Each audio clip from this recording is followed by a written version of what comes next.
Let's get started. It is time. So I'm excited to have this opportunity today to tell you about the thing that has taken over my life for the last more than a year, starting in fall of 2023 with the whole application process for the institutes. It was a whole thing. So I'm going to tell you where we are today. This is the 6-month birthday of CosmicAI, or NSF-Simons AI Institute. We made it 6 months, and we even managed to accomplish some things, like I'll tell you about. All right. There we go. Okay. So we'll give you an overview of our mission, people and partners. I will talk about the research themes and goals. So these are really the high-level 5-year goals, what we're trying to accomplish. I'll tell you about the activities to date. And then I want to zoom out a little bit and talk about the state of AI in astronomy, where we fit in the current landscape of efforts that are happening, converge, astronomy and AI research.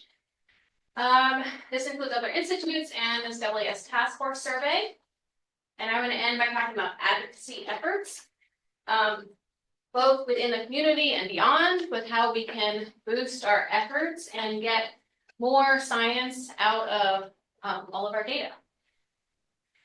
Okay, so I'll start with the overview.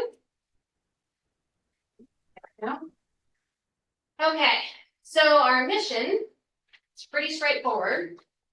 It is to facilitate the rise of legal AI awards. So it is April 1, so that's not what we're actually going to do. We're going to not do any of that. So our actual mission is to develop transformative AI methods to meet pressing astronomical challenges. We've identified 4 main grand challenge problems within astronomy. We'll tackle these through research in 4 fundamental AI themes: trustworthiness, efficiency, interpretability, and robustness. And we will also aim to serve as a nexus of collaboration, so not just within the institutes, other academic institutions that are partners within CosmicAI, but for the whole astronomy community. We aim to increase the accessibility of astronomy AI data and methods through open source AI-powered tools, data sharing, and AI educational initiatives. So we can put ourselves on the map. So here are our lead institutions at the top: UT Austin, UVA, Utah, UCLA, and NORLab and NRAO are really important partners in the data side. And then we have collaborators from a broad range of other institutions, both universities and companies. The most active partner outside of the lead institutions is AI2, where they are a nonprofit organization which is really interested in developing AI for the science domains, specifically tailored large language models, multimodal models, and so they've been very engaged in all of our activities. All right, so this is our Executive Leadership Council, 10 people. So for our 4 working groups, each one has an AI lead and an astro lead to make sure this is a true collaboration, not just astronomers off in this area doing one thing and AI folks doing research separately. So you may recognize some of these folks. That's Stephanie Juno, Adam Bolton, not sure why his name is not on there. Also Eric Murphy, and Paul Torrey, and Arya Farmi, of course, from Statistics and Data Science. All right, so our research themes, we have 4 catchy titles: Explorable Universe, Observable Universe, Accelerated Universe, and Explainable Universe. So the Explorable Universe, the idea is to enhance how we engage with our data and do research, and in particular to develop trustworthy AI models. For the Observable Universe, we want to develop efficient AI techniques to expedite observational pipelines. That's how we collect data. In the Accelerated Universe, there's huge promise in these AI methods for how we can solve equations, solve physical models. And so our goal there is to develop robust AI surrogates for multi-scale multi-physics, astrophysical problems. And then the explainable universe is to extend interpretable AI methods, right? So none of this is any good if we don't actually understand, if we can't explain what the AI models are doing. So I'm going to dig into each of these, but I think it helps to put it into context of this vision, which is we have an astronomy research cycle, right? We have an observer, astronomer who writes a proposal. Maybe it's for telescope time, maybe it's for compute time. The data is collected, calibrated, there's imaging that happens, and then stored, and then the astronomer gets that data, does some analysis, and the whole process starts all over again, right?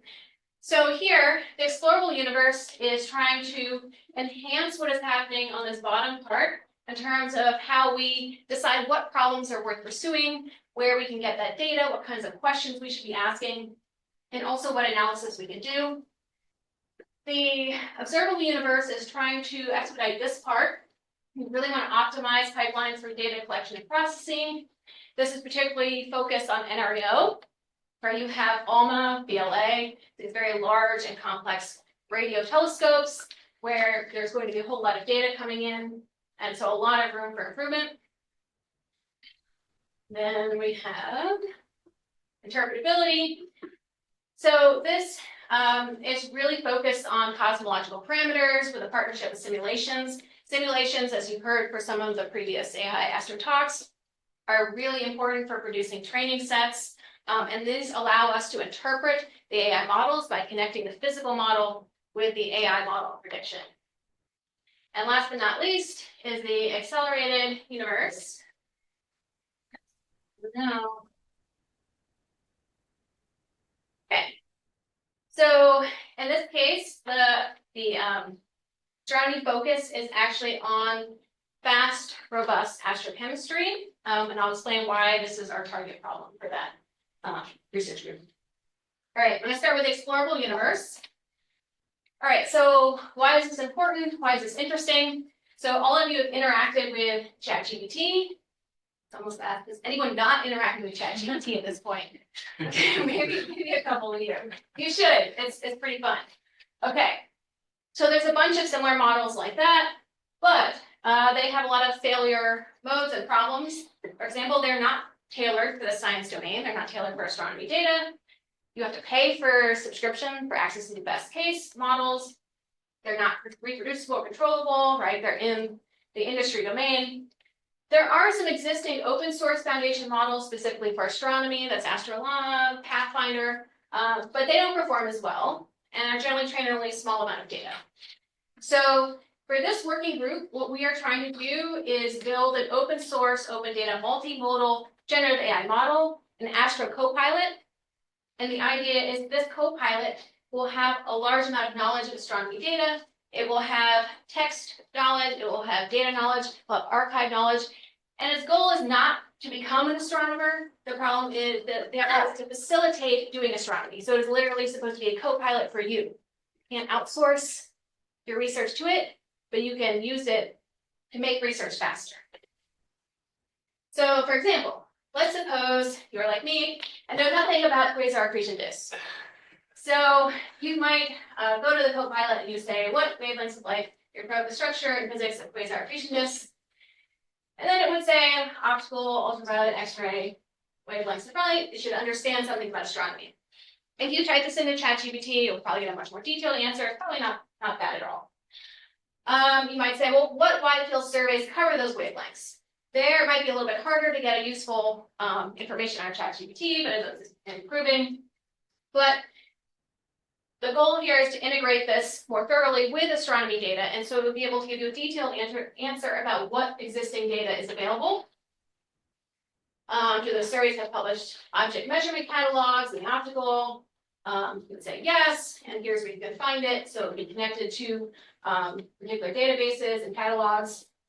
What other types of data would be useful? Spectroscopic catalogs from SDSS and DESI surveys. You can use these to infer distance of the quasars, luminosity, so you can reason, knows a little bit more information about the astronomy context. And then how could I construct a query to cross-match catalogs from legacy surveys and DESI to select only quasars and obtain optical magnitude and redshift values? So it would then give you an example query, which you can run on our science platform. Using the GRZ magnitude retrieve, I have no idea what this is saying. This is not my area. But let's assume that I was learning more and more about this. But can you make me some images, 10 arcsecond on the side, include the correct journal reference, and then it would be able to code this up, run it, and actually plot the data for you. So some of this, again, existing models could do, not too badly, but not at the level that is really useful for us to do research. So for example, if you type this query into ChatGPT, it'll give you a lot of information about the different bands, but there's no connection to external APIs and databases. You can try to get it to write code. At this point, it will try and write it. It won't tell you necessarily it doesn't know how to use the code, and so it will often hallucinate things, particularly for very obscure packages. So Orion 2 is actually a C package built on Fortran, and it's not Python, but nonetheless, it tries to import it. But yeah, so these are the problems, and this is where we hope to go by the end of the 5 years. But a core important part of this really is connecting to the data. So the model can't be in isolation, but actually has to be connected to the archives, to the code bases, to the catalogs in a meaningful way. And to do this, we're partnering with TAC. So TAC is going to be helping us set up an AI data platform. This will be used for running models, hosting data, hosting model data, basically allow a really nice sandbox for people to really play around with the AI models, to test them, to use them, and to connect different types of data.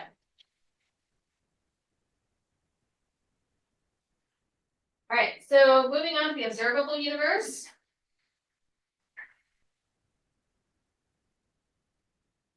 All right, so the grand challenge problem in this one is that astronomy data is very complex, is noisy, high-dimensional, and the next generation facilities, the extensions to ALMA and VLA, are really set to exceed our current processing capabilities. So the particular types of data that we use present a unique challenge to current AI capabilities because often they are very low signal to noise, they can be very noisy.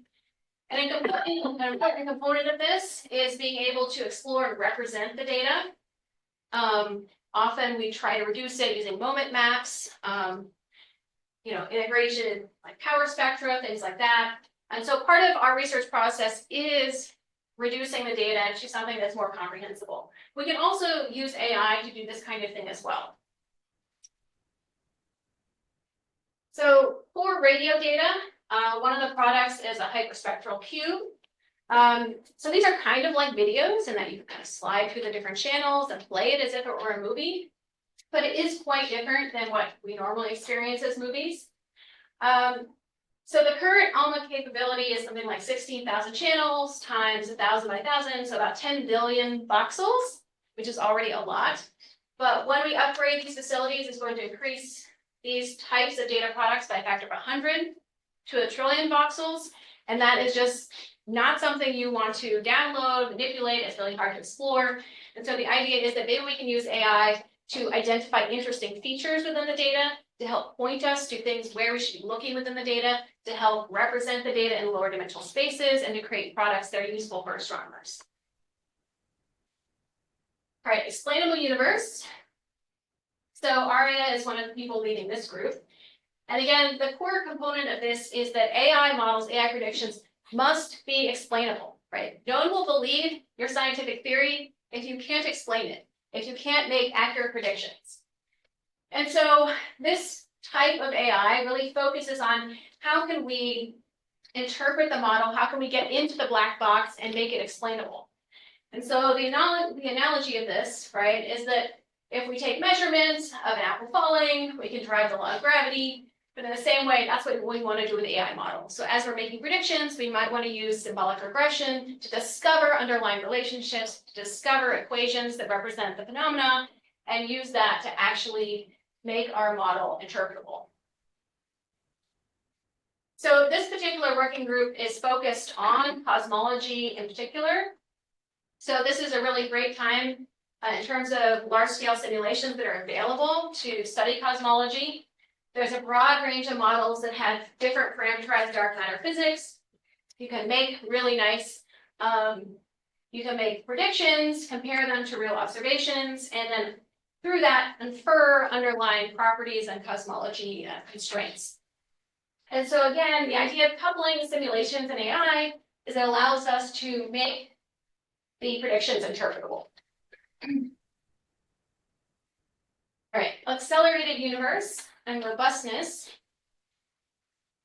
All right, so in traditional astronomy, my bread and butter, my PhD was solving partial differential equations, solving ordinary differential equations, where in that case, it's entirely explainable. You just brute force it, right? You program in the equations, and then you solve it time step by time step. But that is very slow. So AI methods now have new promise to create shortcuts. Basically, if you can learn the underlying representation of the physics, then you can move from point A to point B without having to integrate over the entire parameter space. So this is the idea behind AI surrogate models, right? Or emulators. So the idea is you can train on the physical space and then use that to make predictions. So there's a variety of complications there, right? Your model's no good unless it is actually faster than the original model. There's also challenges with multi-scale coupling because we have a huge dynamic range in astronomy. And most other fields like engineering have much lower dynamic ranges, so this makes it very challenging for us. And then if we try and couple the AI model with traditional solvers, we can have instabilities, right? So if our AI model goes rogue, we don't want that contaminating the predictions, the calculations for the entire simulation. That's generally a bad thing. So we have to basically impose some kind of roadblocks, blocks, checks, constraints to keep the model to be stable when we implement it. So for this particular working group, the focus is astrochemistry. So I picked this in particular because astrochemistry is critical to a huge range of areas of astrophysics: stars, nuclear reactions, galaxy formation, evolution, star and planet formation. And it's basically a very local process. So if you have a blob of gas, you only need to know the local density and temperature, radiation field, ionization rate, right? So once you know those things, you can compute the reactions. And unfortunately, when you have these very large calculations, whether you're doing cosmological calculations or local star and planet formation calculations, the chemistry, solving those large reactions, can be very, very computationally expensive. And the more complex the species are, if you want prebiotic molecules, for example, the larger the networks you need to actually solve, and it becomes more and more expensive. And right now, we do most of this in post-processing. So as a result, if we can discover efficient, robust surrogates, then we can actually use this embedded within calculations to speed up the astrochemistry within. All right, let's move on to activities. So that is the vision. So we've been very busy in the first 6 months doing a broad range of things. So in the very first, October 1, we had the launch, an online overview and Q&A with the community. And then we had a lot of administrative things, which included designing the logo. And I will not say how much time I spent designing the logo. I did not design it, but just the whole process, which is unbelievable. The first thing we did, of course, was asked various AI models to design the logo, which was a failure. It turns out that AI models do not understand design principles. They can generate beautiful images, but it turns out the essence of logos is minimalism. Just with a few strokes, you evoke something, right? Logos, if you think about it, the best ones are very simple, and the AI models are just very good at complexity. So they generate, yes, a lot of not very nice things. Even though it looks pretty, this is a terrible logo. Anyway, so those are generated by a real person. Okay. Then we've been really busy with hiring and growing the institute.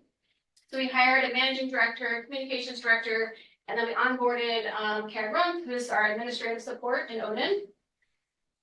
We also put out a number of postdoc ads, and the hiring is still ongoing. In January, we started doing outreach and social media in earnest. So now you can find us on LinkedIn, Instagram, YouTube, Blue Sky, and X. So they're all there. Just this March, we did a call for seed research proposals. So part of our mandate is to really engage the community, to bring in more people. And so this is something we're going to be doing every year to try and engage more people. In May, we're going to do a 40 for 40 fundraiser. One thing that was not included explicitly in the Institute funds was undergraduate research. With a changing RU landscape, it would be nice if we could bring some more funds in to do that kind of thing. And we've also been at a variety of events. We were at AI Live, and then we were at AAX. So some of you maybe stopped by the booth, you were there, so we had a lot of fun. All right, another really core part of our mission is education and training. And so we've been busy building up all of our training programs. So this semester, we started the seminars and alternating Wednesdays. We also had our first K-12 teacher training, which was about AI in the classroom. This was led at UVA. And then we've also organized the first conference, boot camp, and then we're working on a certificate program. So let me tell you about these three things. All right, so I hope you guys have heard about the conference because I was advertising it. It will be here on campus 3 days. It's going to be in the POB building. Hopefully you registered, but if not, you can pop in. Schedule's online. You can listen to the talks. For people at Austin, I did not charge anyone registration fee, so y'all can go and enjoy the talks. At the same time, we're having an AI boot camp for astronomers. So this is happening on top of the conference. The idea is that during the day, this is a hands-on interactive workshop where people are going to be exploring different AI methods using astronomy data. Then they will join the conference for certain highlighted talks. And then the last day on Friday, some of the conference participants who have developed AI Astro software are going to go and demo them for the boot camp folks. So in this way, I think it's a really nice collaboration between the research and science component and the training and education component. Yeah, so this is really being driven by TAC. So we're drawing on their personnel. They frequently run boot camps. They have sort of general AI boot camps, but this is the first one that's tailored for astronomers using astronomy data. And so I've been working with them to update the lesson plans and incorporate different types of astro data. So the last education thing I want to talk about is the certificate with concentration in astrophysics. So how many of you know that there's an online AI master's program at UT? Okay, you don't know that. All right, so UT Austin actually has an online master program. This is an accredited 10-course master's program. It was launched a couple of years ago. Unlike most grad programs, it's relatively low cost. So they charge something like $1,000 per course.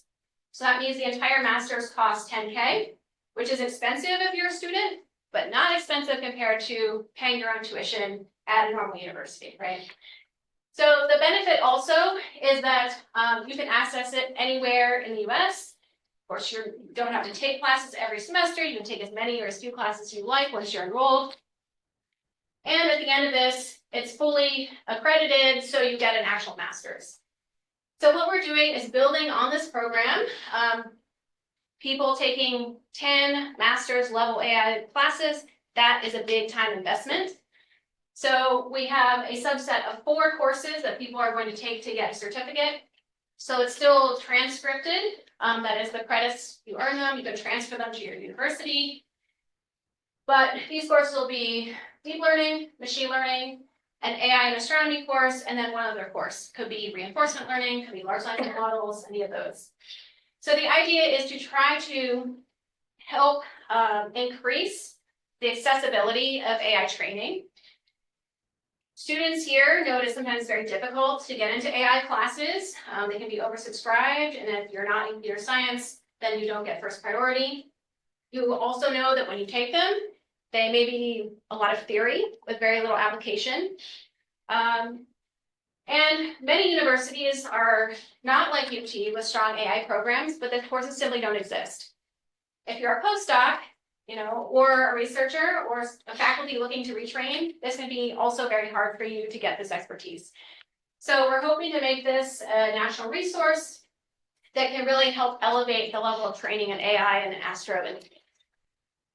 So we're going to launch and advertise this officially sometime in the next month with applications opening in June. All right, so now I want to tell you about a couple of the research activities, what we've been working on for the first 6 months. Just focusing on Explorable Universe Group and the Accelerated Universe Group. All right, so Explorable Group, this is the Astro Copilot. So we're currently in the process of training a model.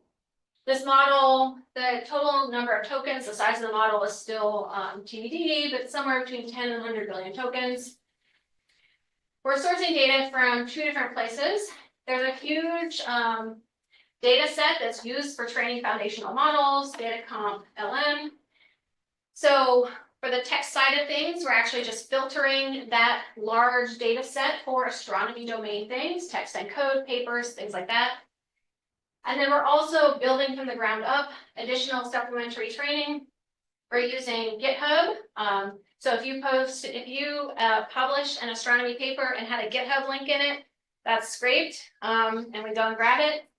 If you posted to Astrophysics Source Code Library, published software there, we're scraping that. The particular focus has been Python code, not C or Fortran, so we're strictly focusing on that. And we're also grabbing a variety of notebooks that's developed through Space Telescope and NOR Lab. And so the idea is that we can really train this model effectively. The base model is one of the models released in the past year, which is a 32 billion parameter model specifically focused on coding. Okay, so a really important part of these models is benchmarking to see how well your model does on realistic or natural examples in that domain. So a number of the students have been trying to put together a really authentic benchmark set. So we're starting out with, again, some of these GitHub repositories, notebooks from NOR Lab and Space Telescope. So we gather these together, and then you have to create queries. So we use GPT-4o. One of the students, Sebastian, put together this very nice notebook query viewer. On the left is the real notebook, and on the right, it goes through and then it creates a query to represent what the code is there. So once you have the query, you can feed it to another model and have that model create the code, and you can check against the original default code to see if it's doing well. Things like actually compiles, actually produces what it says it should produce, things like that. All right, so once we have that query, we can then run it through a variety of different LLMs. We have our own trade model, but there's also a variety of public models. We also test them as well. And then based upon the performance, we can define metrics about how well it's doing. There's some standard code evaluation assessments that are used in the literature, and then we can use that to show that our model is hopefully performing better than the commercial paywall type models. All right. So on the astrochemistry accelerated side, we are also benchmarking. Again, in order to make these models trustworthy, in order to make the community really engage with them, they absolutely have to show good performance. They have to be reliable. And so across the working groups, making these benchmarks is really a core part of what we've been doing. So on the chemistry side, we have to make hydrodynamic benchmarks, right? Because if you want to predict chemistry from the physical information, you need some inputs. And then we're creating these large training sets. So this is, again, running traditional codes, using traditional databases to actually make large training sets that we can use for our models. So these are 3 different benchmarks, just a collapse problem, turbulence, and a more realistic star formation case. And then 3 different networks. So if you do in situ astrochemistry, that is, you actually fully solve your equations within the simulation, you're limited to a small network. We think surrogates should be pretty accurate with those because there's not many parameters that need to be learned. But as you get up to UMIST, the entire database, that's 6,000 reactions, and so that would require a very large model and will probably take a hit on performance. But that is exactly what these benchmarks need to do to verify how well it's doing. And in the end, when you are a researcher looking at these, you may decide for one surrogate over another, or just you're going to eat the cost of the classical approach. All right, so here's an example of one of the models that was trained by one of the students in this group. This is a pretty standard architecture. You encode and then run a neural network and then decode, so you're learning the weighted parameters of that network. There's a base set of 80,000 UCL Chem models. So these are, again, 300 reactions for each of these models. And the prediction and the actual values are shown here. You can see it does pretty well. This is actually a time scale of 100,000 years, which is pretty good. Things like hydrogen, H2 are pretty good. This green one here, nitrogen seems to be doing less well. But overall, for this particular model, it's getting, on average, a few percent relative error in predicted abundances, which is pretty good considering that the reaction rates have uncertainties of factors of 2. And it's getting species conservation at the 1% level. So this seems very promising. This is not our final model. We're just in the phase of exploring different architectures to see what performs well. All right, I'm going to switch gears to talk about the state of AI in astronomy. So CosmicAI was not the only institute funded. There's also the Sky Institute at Northwestern. Instead of 4 research areas, they have 3. Their focus is on inference from cosmic survey data. So I think big data is a core focus. They're also interested in AI accelerated simulations of multi-scale physics, but I think they're focused on stars and stellar evolution. And learning-based astrophysical survey and instrument design. So again, optimizing the pipeline of how we collect and produce data. Their applied topics are cosmology, galaxy formation, evolution, and then stars, compact objects, and transient. So they are a bit more connected with LSST Rubin than we are. We do intend to incorporate some of that data in our data platform. So this institute is, again, somewhat different from ours and is very localized to Chicago. Most of these other outlying are smaller, like non-R1 partners that are part of their education program. Most of their core partners are in the Illinois, Chicago area. So at the CFA, there's the AstroAI Center, and also recently founded the Center for Decoding the Universe at Stanford. And I think one of the advantages of this whole application process for AI institutes is it really organized the community. It found common interests. And I think some of those proposals that didn't get funded are still going forward in different forms. And we're seeing that just around the country with other efforts that are happening. So for the last part of this talk, I want to go to advocacy for AI and astronomy research. So as you all know, we are in a very, very strange times with a very uncertain funding situation.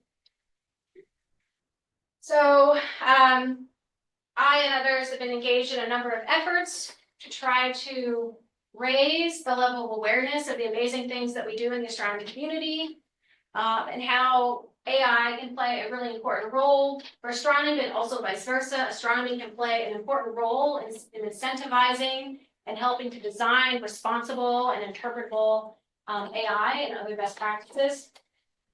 So last month, there was, the White House put out this invitation for public comments on their artificial intelligence action plan. As you know, the White House is very excited about AI. And we would like to, I think, within science, see AI as a force for good.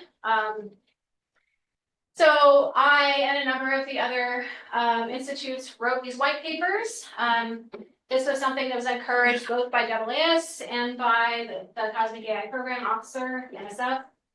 So we made these recommendations, dedicate significant federal investment to AI-driven fundamental research, through NSF, NASA, and DOE.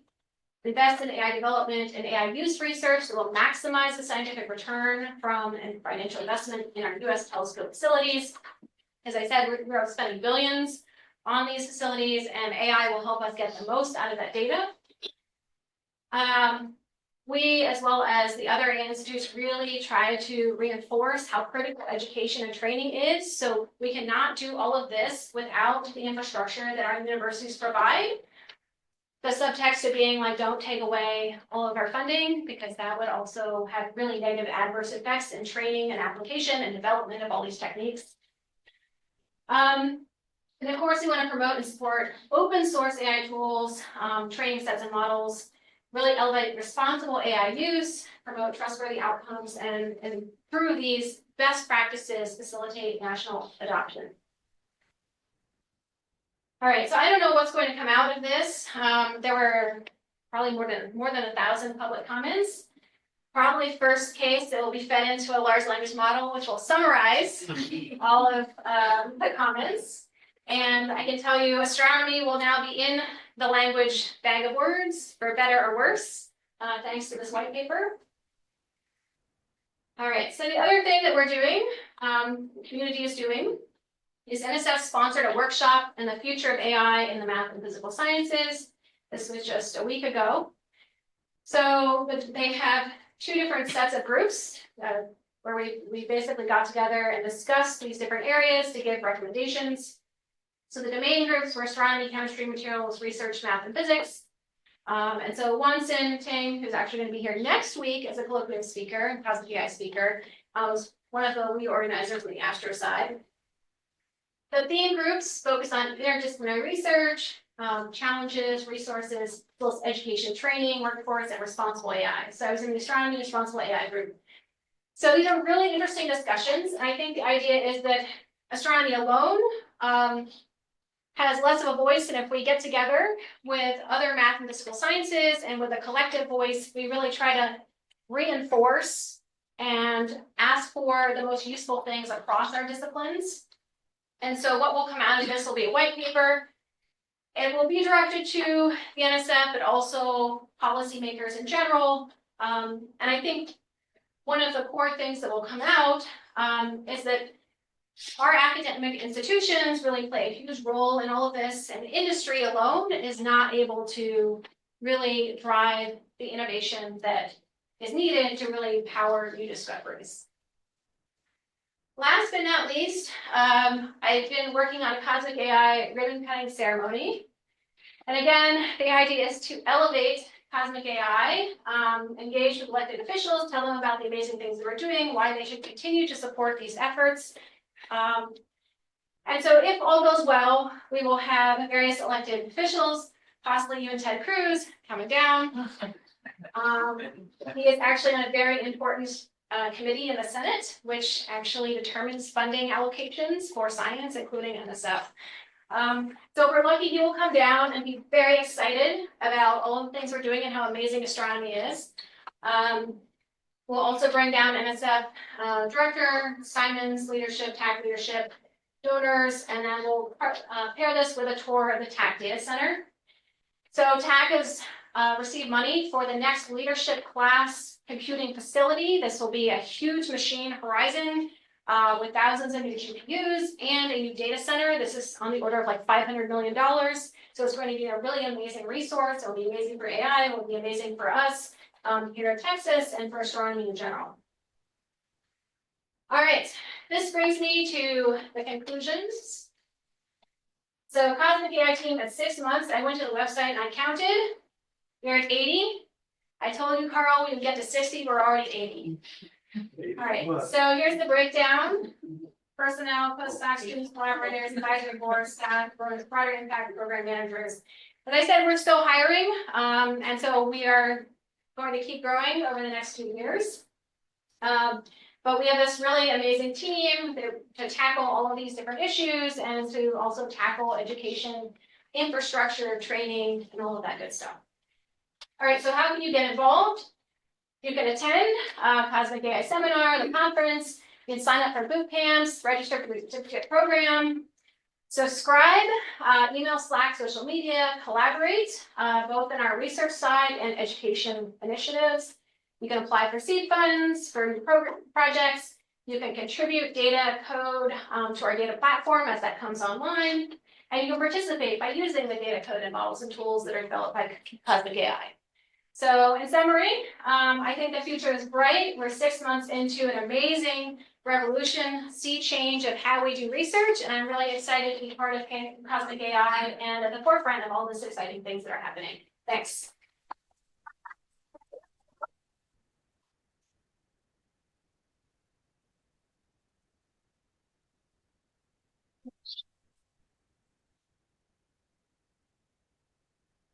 I know you have questions about the Astro Copilot. I can sense it. Yes. Yeah, so about the Copilot, are there currently any like widely used or like very successful like domain specific models like this? I've like never heard of anything. No, I think other disciplines are working to build this in the same way, particularly starting with literature. So I think there's like a biology one that's working on integrating all of that literature. So I think these are in the works, but astronomy is a really unique ecosystem because our data is non-proprietary, it is public, it is safe, no one's gonna die if the model's not trained properly. So I think this puts us at an advantage compared to many of the other subfields that are starting to work on this. Yes. So let me exemplify this with astrochemistry because the question is more general. But when I started in grad school, I was actually publishing papers on these 5 to 10 chemical reaction networks, right? And I worked with Bill Langer on the building into the bigger vision. And it was very clear already then that if you got one of the reaction rates wrong, your networks were off and who cares, right? Right. So, the bigger the networks become, the more we sort of blindly rely on them and look at them and go, oh yeah, this must be right. And I think, AI may be a multiplier in that effect of going, well, that this is what comes out of their computers, therefore it's right. So how do you deal with this issue of, in the case of astrochemistry, that some of the reaction rates are just very poorly known? And how do you know that you got the right network in there? I mean, see what is the concern? Yeah, so there's this AI Astro is truly a bi-directional partnership. So I would say that we don't actually have to get the right answer to be doing useful AI that drives research forward. So there's 2 problems. The one problem is a kind of just an astronomy problem. Like, what are the reaction rates? What are the uncertainties? People are using these models and networks without AI, whether they're accurate or not. But part of the benchmarking process is to try to constrain exactly what you're saying, do a sensitivity analysis, vary the reaction rates, kind of see what the level of uncertainties are, how the predictions change. But on the AI side, the goal is not to fix laboratory astrophysics. We can't fix that. But we can maybe make our core models run a little bit faster. And provided we do so accurately and apply constraints to it, then we're still helping, right? Yeah, so it's a multi-step process. Carl? So how does, help me, for how, I would get involved, say I have 1 trillion voxels in a survey like HETEX that are well calibrated. Who would I talk to say, okay, I want to dump this into some AI model and see what happens? Do I just post it on Slack? Yeah. I think it depends what you want the AI model to do. If you're trying to connect people with the data, then eventually that's exactly the sort of thing that we will connect with the Copilot. So it learns about the catalogs, surveys, data products. If you're trying to work on subsetting, that's the observable group. So we have people who are working on how do we identify features in data, how do we do so efficiently, how do we create and distribute reliable data products out of these large surveys. So that is connecting with people from that group. So that is like a posted on Slack and saying, can we talk? Yes, yes, yeah, I would, you can write a Slack message, don't post the data on Slack. No. Yeah, so right now, again, we're very focused on benchmarking, and kind of basic model building. And so at some point, we will put out a survey to the community and say, what are your science priorities? What data sets should we prioritize in terms of integrating them into the model and the co-pilot? And probably that's at the stage where your engagement would be most helpful. So we get a sense from the community of like what is most important, where should we put our efforts first? Yeah. But I know you're here, Carl, so I know you have lots of data, so I've not forgotten about you. What is the level of interaction that Copilot would have with the data? For example, if I wanted to analyze something, is it limited by whatever Copilot can scrape off of GitHub or publicly available code?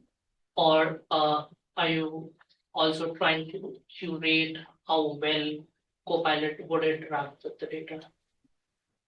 Right now, we're just focused on coding, in the sense that, so the notebooks, deal with like space telescope data. They deal with, there's like DESI notebooks. So the notebooks that we're using for the benchmark do have things that involve grabbing data, plotting data, things like that. I think it, in terms of the final performance, I don't know. I think we do want to link the co-pilot with archives so it can go and get data, it can help find data. But right now we're really just seeing how well we can get it to do basic astronomy coding tasks that you might do as you interact with the data that you have.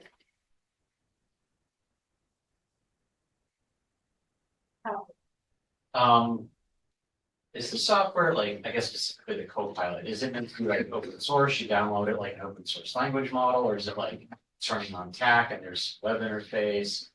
People register to use it, or is it like something that's patented and sold, or? Or not, yeah, not the last one. I think the idea is to post it on Hugging Face, which is where a lot of these AI models get posted, so that it'll be public. But I think it will also be hosted on TAC as part of the data platform, and so you would be able to log in and use it there as well. Yeah. Paul, would you have a question? Yeah, it's just, in the current uncertainty that we're all worried about, I was gonna ask you, A, if you've been impacted, and as to say, what is the, future that you can see right now about your stable funding? And B, are there any restrictions that are being placed on, for example, international collaboration? Is there any reason you can't have a Chinese collaboration, for example? I think there's no problem with hiring Chinese postdocs. We don't currently have direct collaborations with any universities in China, so that issue hasn't come up. I would probably look to the other AI institutes in that one. See what's going on there. There's no fine print that you haven't looked at that says you got a problem, or that you have to have approval or something. Not that I know of. TAC has a policy, you can't access from China. Really? Yeah, and I had to deal with that, so that's, Like that before, or? well, 6 months ago it started. And then, Well, the first part of that question, Okay. you didn't address okay, whether some new funding, interruption or uncertainty has already appeared. maybe no more than anybody else. Well, I don't know what anybody else, I mean, has there any absolute answer? I mean, people are worried about their NSF grants, they're worried about new funding, they're worried about the budget. So those things affect us as well. I mean, Aside from that, for it's- example, are there offers that you would like to make to hire you can't, or you have to withdraw? No. No. But I can tell you that people in the postdoc pool are worried about it. Again, the community is very worried about it. So what the guarantees that we have, NSF at this point can't guarantee anything to anyone.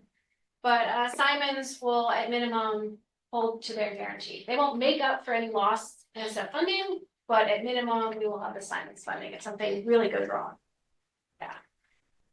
A little bit related, but does tech get affected by the funding situation and also the next generation leadership computer? Will it be online next year as planned or? Seems so, yeah, it was in the congressional budget, so again, like budgets can be changed. Mhm.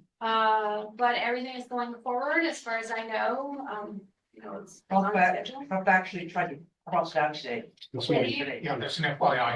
There's an FYI today.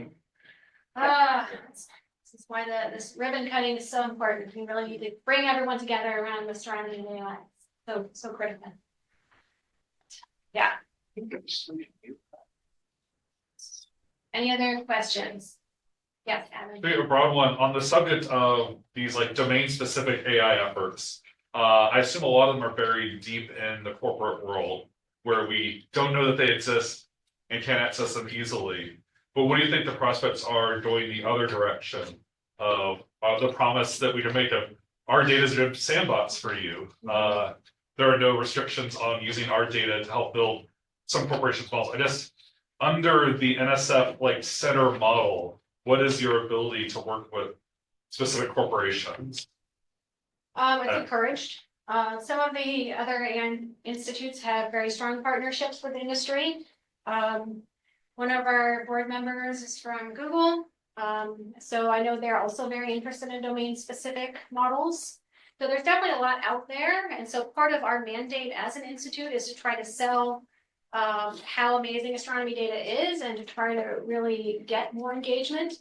But at 6 months in, we're developing relationships, we're trying to generate interest and connect, but I think it's a longer process. It'll take a while. So I guess the follow-up on that is, what are the expectations from industry of like exclusive partnerships with like one company wants to work with us, or if there are 2 or 3 that compete with each other? That sounds like it's messy. It could. Yeah, I can't comment on that because we haven't yet had people fighting over collaborating with us. Yeah,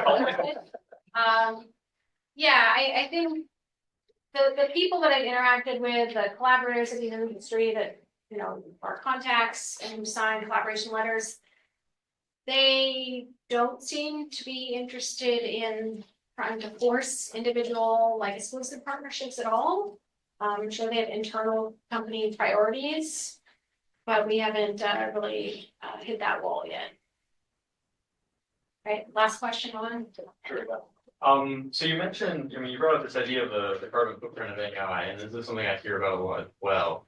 So clearly you don't have control over like where tech sources their power, but I'm wondering if this is something that you, as an institute, are talking to TAC about, or actively pushing or thinking about solutions for, or you're just kind of waiting for more renewables to be on the grid? Yeah, that can be an important component of advocacy. So as you know, astronomy is also very compute heavy. AI aside, we use a lot of compute. Our carbon footprint is very high even without AI. So I think that's a bit of a general problem, which is not specific to us. One thing that we can say is that these domain specific models tend to be small. Small models are cheaper, have smaller carbon footprint.